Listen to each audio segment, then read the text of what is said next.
Hello viewers, welcome back to my channel. So let's get started with this video on how to create a single sign-on solution from scratch. This is going to be a long video because I'm going to cover a lot in this. So don't skip any part of the video and kindly stay till the end. Don't fast forward or else you might miss some important steps during installation. The very first thing you need to do is kindly click on the description section to download the source codes. I've already sent out the source codes. You will see two folders, exercise 1 and exercise 2. Download them, unzip them and move them to the XAMPP folder. Now you might be well aware of what exactly is XAMPP. XAMPP is basically a cross-platform software which runs on Windows as well as on Linux based operating systems. It helps you create your websites or your web servers locally for testing purpose. Okay, so it already has Apache installed in it, Apache web server platform installed in it. Similarly, it also has MySQL as the database. Along with that, it has PHP, which helps you code the websites for server-side scripting, etc. So let's get started with the very first thing. Kindly download the softwares. You will be requiring few softwares for this particular hands-on session. The very first thing is, first of all, XAMPP. Second, you would require Composer. Composer will be used to download some libraries onto your project from GitHub, etc. Okay. Next, you would require a text editor. For example, I'm using Sublime Text over here. You could use any text editor of your choice. Next, we would be requiring PHP, obviously, but that comes along with XAMPP, so no need to download it separately. These are the softwares which are of bare necessity. We require them to carry out this particular project. Okay, so very first thing is you download this XAMPP software. Okay, whenever you are done with XAMPP, in your C drive it looks something like this. Kindly download it from the websites given in your description box. Next up, kindly download the files, the source codes which I have mentioned in the description section. Download them. It may look something like this. They will be having two files, exercise and exercise 2. Copy them and go to your C drive. There will be a folder called XAMPP. Click on it. Then there will be another folder called htdocs. Double click on it again and paste it. You can see I have already pasted it over here. So these are the two folders. Each and every folder over here is nothing but a website. So basically this software XAMPP allows us to create multiple websites and treat them individually. Okay, so exercise and exercise 2 are two websites. In our previous video, in part 1, we saw that we are having two websites. One was your introduction, that is, one was your home page and the other was a forum page. So that is what we are going to design over here in this video. Okay, so after copying it, it will look something like this. Okay, so what should we do next? So next we need to visit our auth0.com website, which I had already shown to you in the previous part. Simply log into your console, log into a dashboard, and from there you need to create your projects. Okay, first of all you need to select which sort of project you wish to create. In our case, we would be simply creating PHP based websites. So over here, this is your dashboard.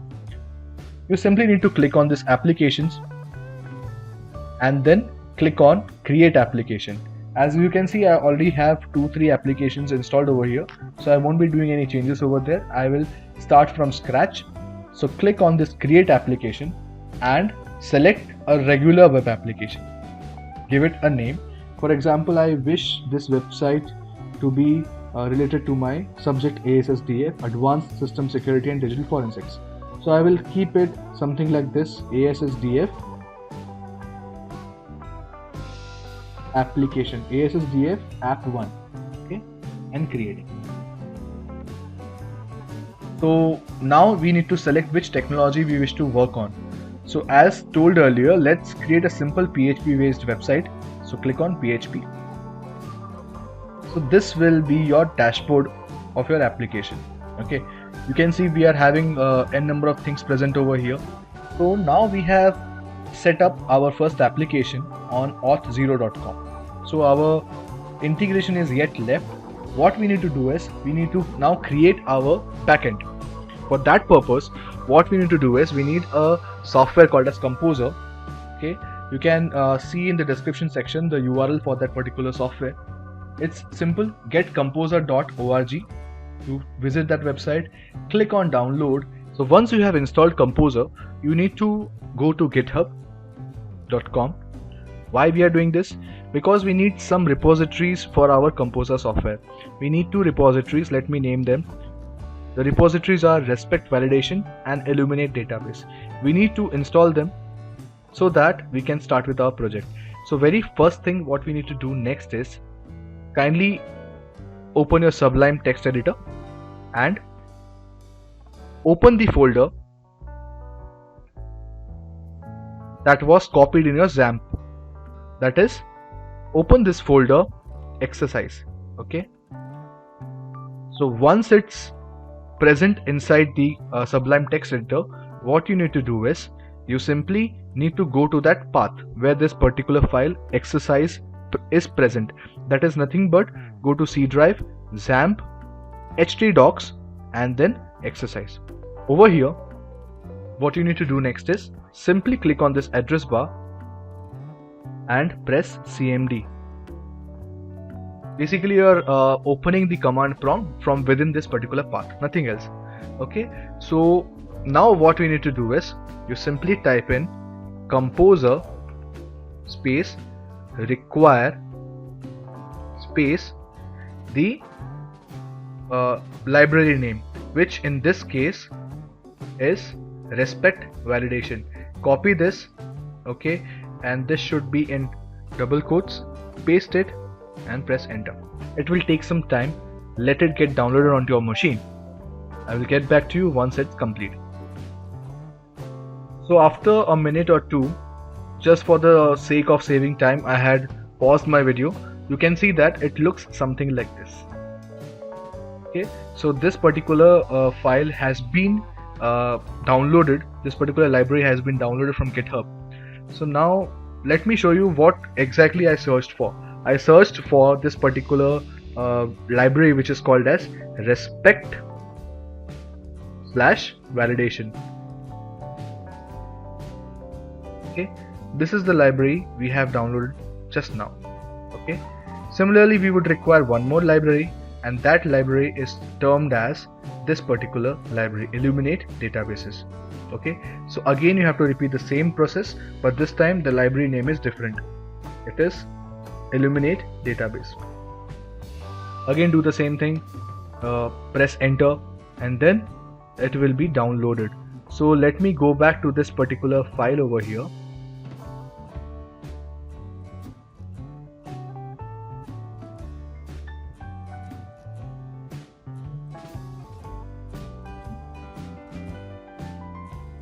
You can see what exactly is happening over here.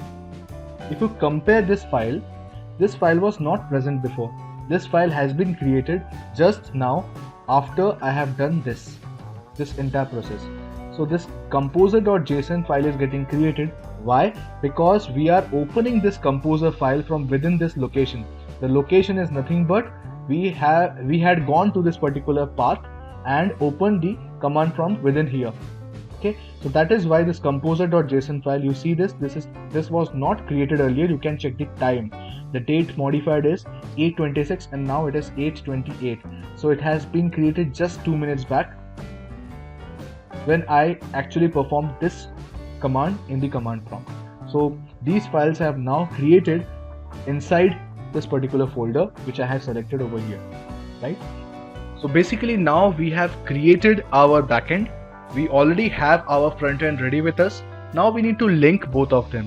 For linking them, we require some kind of an API or some kind of an API call. So let's get back to the website which we had created on auth.com, auth0.com. So this is the website we are talking about. You can see how to configure auth0 PHP SDK. Okay, so the source code which I have provided is already complete. You just need to do some changes. The changes can be done like this.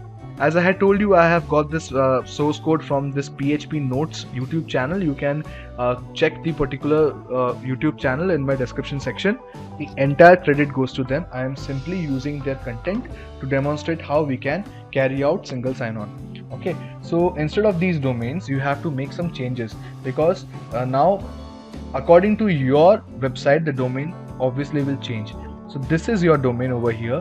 What you can do is you can simply copy this entire content and paste it in this file init.php somewhere below, from where you can copy it again.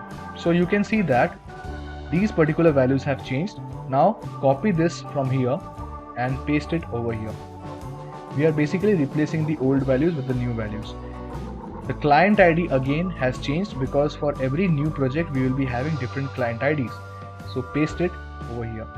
Client secret, okay, let's get hold of the client secret. We can see that the client secret is not mentioned over here. No issues, no worries. Just scroll up. In this section you can see settings tab. Go to settings, and over here you can get the client secret. You simply copy it from here and paste it over here in this particular place. Now we are done with all the values. Now this redirect URI has to be changed, but before that we need to do some changes. Okay, similarly over here the audience section also needs to be changed. Over here the domain has obviously changed from my PHP notes to this particular value ASSDF. So simply copy this value over here from here and paste it over here. Okay, we are almost done. So delete this particular text which we had copied. Okay, we only need to make some changes over here in this particular section, that is the callback address. I will get back to this once we reach over here. Okay, similarly these changes have to be highlighted in this page also, that is index.php. So click on that page, and over here again you can see we are having similar values. What you can do is you can copy it from here and paste the value over here. Same way here you can change it like this. Done. Copy the client ID. Client ID is this. Copy this from this location and paste it over here. Again we need to make changes in the redirect URI, but I will get back to that whenever we start with that particular section. Okay, so for now let's focus on these values only. So we are done with this particular page exercise. Now what we should do is we should now work upon creating virtual hosts. Let me show you how exactly this XAMPP software works. If you type in localhost over here, this is what opens up. This is nothing but your Apache servers dashboard.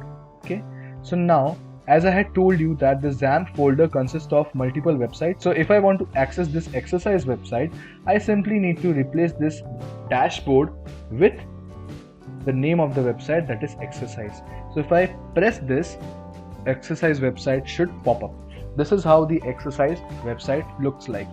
Similarly, if I wish to open this exercise 2, I need to write over here something like exercise 2.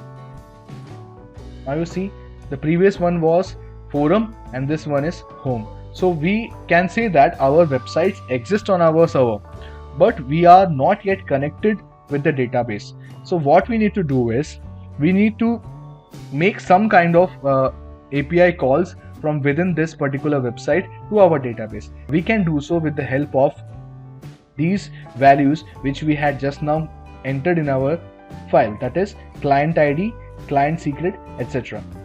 So as you can see, it is really difficult to remember the long URLs or the websites.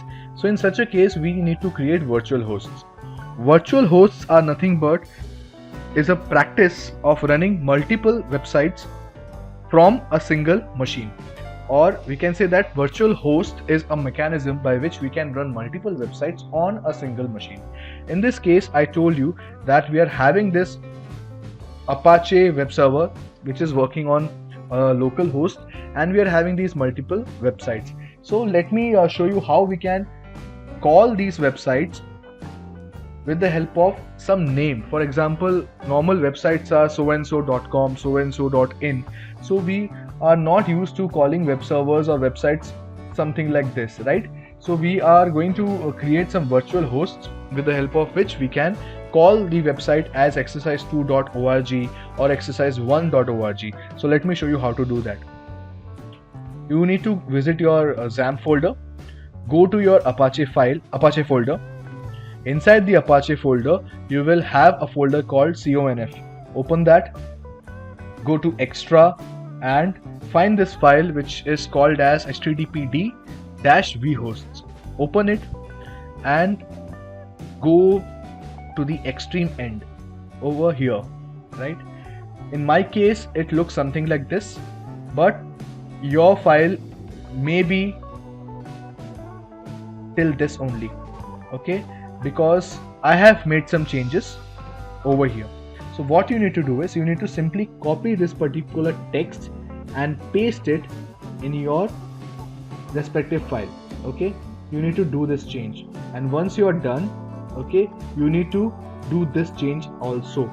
In your case, it will be slightly different because I am having these two folders, exercise and exercise 2, so I would like to call them as exercise.org. That is, make sure the entire term is www.exercise.org.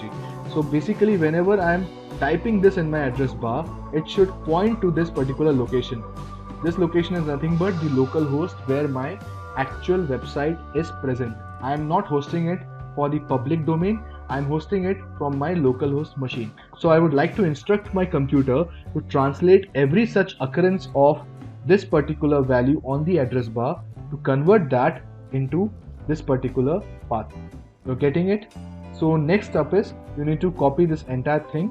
I will provide this particular code in the description section. You can copy it from there and make changes accordingly. As I have two folders or two websites, I am simply copying it twice and pasting it over here. First, the document root would be this, and the second, the document root would be exercise 2. Everything else will remain same. Okay, after you're done with this, save your work, move out.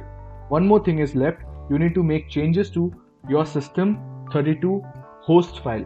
For that, what you need to do is you need to go to Windows C or wherever your Windows is installed, go to Windows folder, go to system32 folder over here, go to drivers and find a folder called etc. Open it and you will see this particular file over there. Okay, what you can do is you can open this file using any of the text editor, for example Notepad, copy the entire content and paste it in your Sublime text editor. I have already done these changes. These changes will not be present in your case. What you need to do is you need to add it as it is into your host file. Once you're done, save it in the same location without any extension. Repeat, you don't need any extension. If you see this file, it is simply hosts and the type is file. For that purpose only, I told you to copy it into Sublime text editor. Now what you can do is you can save it at any location. For instance, I am saving it on desktop. I already have this file over here, and from desktop copy that file and paste it over here, because whenever you make any changes to this host file, it will not allow you to do so. So that's why what I am trying to do is I am trying to change the host file from another location and pasting the file over here. Okay, so once you're done with this, you will be ready with your virtual host. So now it's time to test whether your virtual host is set up or not. I'm opening it up in a different browser because I already have logged in into Chrome. So basically what I can do is I can simply type in this www.exercise.org. You can see this is what opens up, right?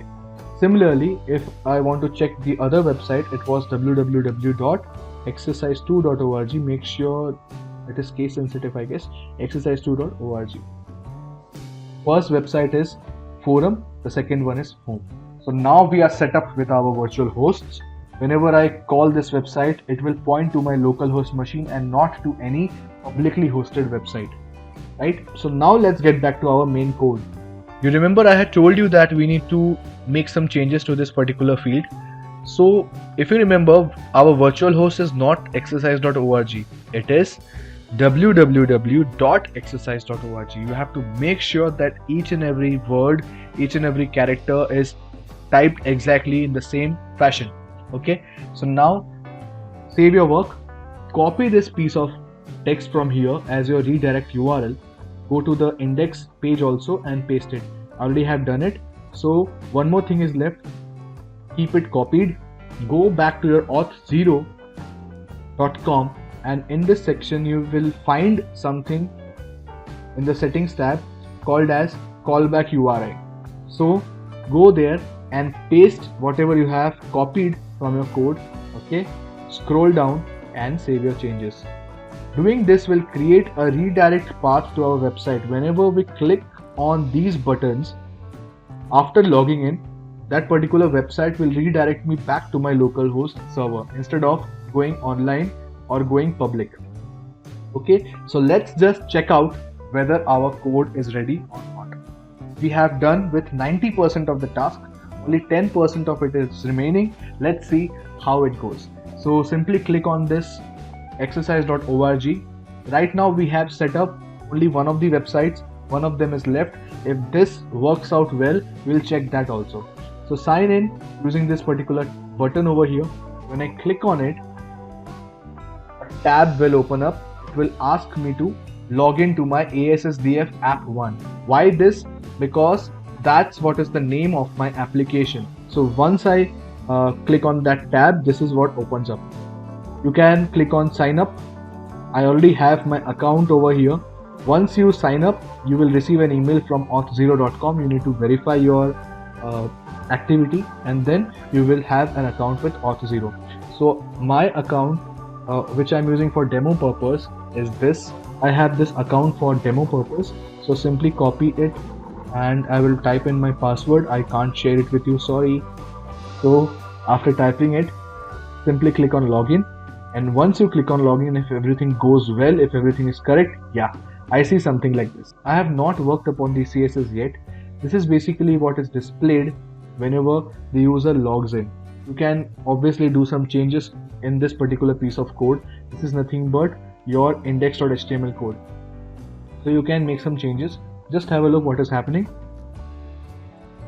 This is exactly what I had shown in the demo also. This is the username, this is the email ID of the user, and this is the gravatar associated with that user. Again, let me show you. Copy this and paste this in a new tab. The user's initials will automatically be converted into a PNG file. This is how one of the website is having authentication using SSO. So now let's check whether our second website will be having the same thing or not. It's very simple. You need to repeat the entire process what we did for the first website, copy the entire content one by one, and we need to do it for the other website also. But before that, let's create one more application. We need one more client because now we are talking about one more separate website. So instead of ASSDF app 1, we need to create one more application. That would be ASSDF app 2. Whichever applications or whichever websites you're having, if you want them to interact with each other, you would require separate clients or separate applications for them. Okay, so this will be ASSDF app 2. Simply again go to PHP. Once you go inside PHP, you will be shown the same things like the earlier one. Okay, now what you need to do is you need to simply copy your your exercise folder and save it as exercise 2. I already have it over here, so I will share these codes with you all. So I already have this particular file. So what I can do is inside Sublime Text, I can open the folder, go to htdocs. This is my folder exercise 2. I will simply open it. It will be having the same piece of code over here also. You simply need to make changes over here accordingly. Okay, so simply open this init page, copy this. So now your web domain is same, that is similar to Google. Google is your domain, and you are having multiple applications. For example, Gmail could be your ASSDF1 application.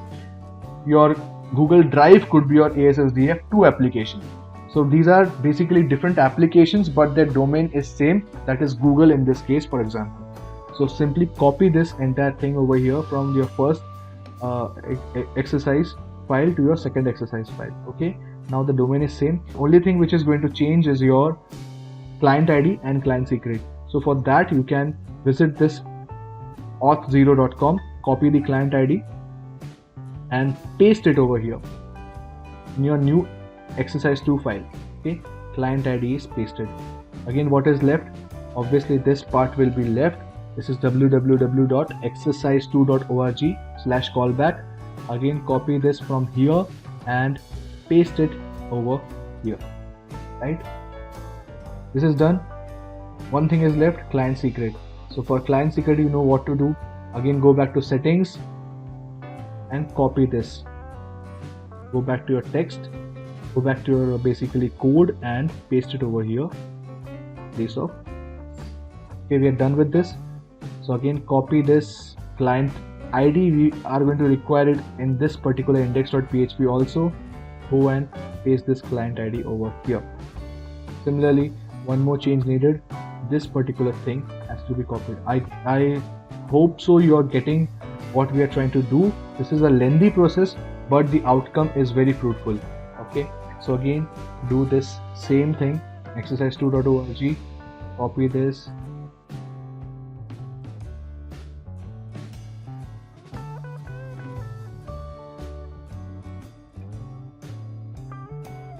copy this over here, and we are done. Okay, I hope so we are done.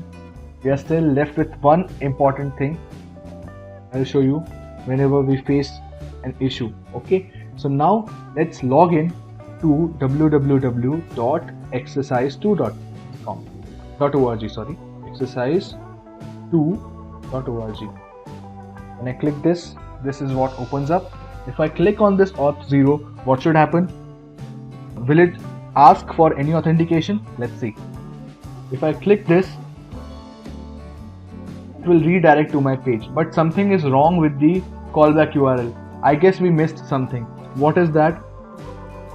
Simply copy this URL, redirect URL. We actually missed this step, and go back over here and paste it. We did it for the first one also, but missed it somehow in this. Okay, so now try to refresh the page and see if we are authenticated or not. Yes, so we are authenticated, and see your nickname is same, your user ID is same, which simply means that you are not required to log in again and again to the same page. You are having the same gravatar, everything is same. So basically the web domain is recognizing you as ayershri@gmail.com. So this is how you can log in to any of the applications which are having single sign-on enabled on them. So with the same email ID, you can log into any of the applications that particular domain uses, irrespective of whether you are accessing from a particular location or not. So basically, if you are logged into any of the applications of that particular domain, you can use the same credentials for accessing any other website or any other application of that same domain. This is how single sign-on works. I hope you were able to learn what exactly is single sign-on. I tried my best to make it as simple as possible, although the video is quite lengthy, but I can't help it because it's an entire process. We are creating it from scratch. Okay, so I hope you liked it. If you liked it, kindly share it with your friends. Do subscribe to my channel and stay in touch. Thanks a lot.